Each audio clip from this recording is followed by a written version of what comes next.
called it the wilderness, luring his flock to a remote corner of Kenya. We've come to try and understand how over many months so many could die. In the Shakahola forest, the dead are still being found. Forensic teams carefully remove the remains of members of a Christian death cult from shallow graves. They've already unearthed more than 300 people, many of them children, many showing signs of starvation. It's painful. It was so painful. It was so painful. Yeah, this is my daughter. Francis Wanje says his daughter and son-in-law both abandoned good jobs and took their children to the forest cult. What happened next is hard to comprehend. Everybody should die and to meet Jesus. And they had to start with the children. The members of the cult, including your own family, they were starving the children. Yes. And then when the children didn't die quickly enough, They suffocated them. they suffocated They them. suffocated them, yes. And this is your own blood. And I wonder where my children or my child, my daughter, could change to be such an animal, a wild animal, to kill her own children.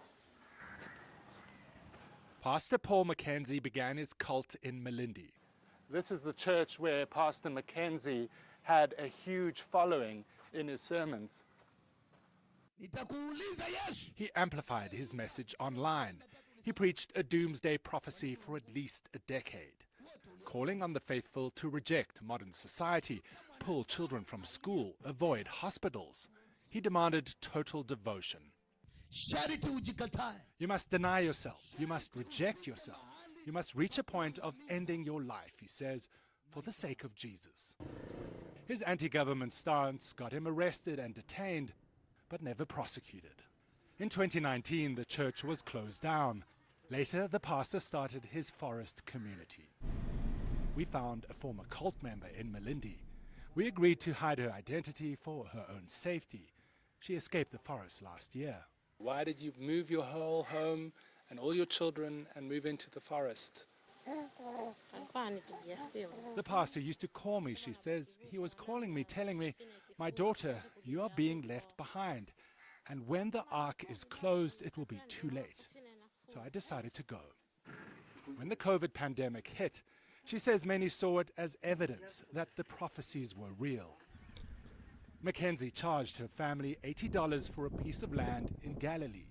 There were 7 other biblically named settlements in Shakahola, with more than 1,000 followers, she says. Still, cult members made regular trips to a nearby village for food and water. In December, those trips suddenly stopped, says this village elder. The starvation had begun. He says they alerted authorities, but they did nothing, even after hungry children started escaping to the village. What's been called the Shakahola massacre has shocked this nation. Pastor Mackenzie and his closest followers are being held under terror laws.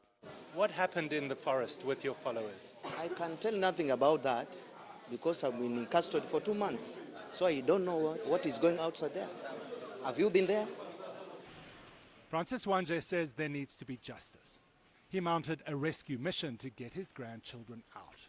When they found his grandson Ephraim, he was close to starvation. His 2 brothers were already dead. He went through hell. He went through hell, I'm telling you. In fact, when he was rescued, he told them that if you could come here, maybe late, a bit late, you already found me had already gone to see Jesus, because the grave is there. The very highest levels of the Kenyan government have apologized for their inaction and the pain it has caused. The scale of what happened in the forest is still being understood. Hundreds are still missing, and many more mass graves need to be exhumed. David Mackenzie, CNN, Malindi, Kenya.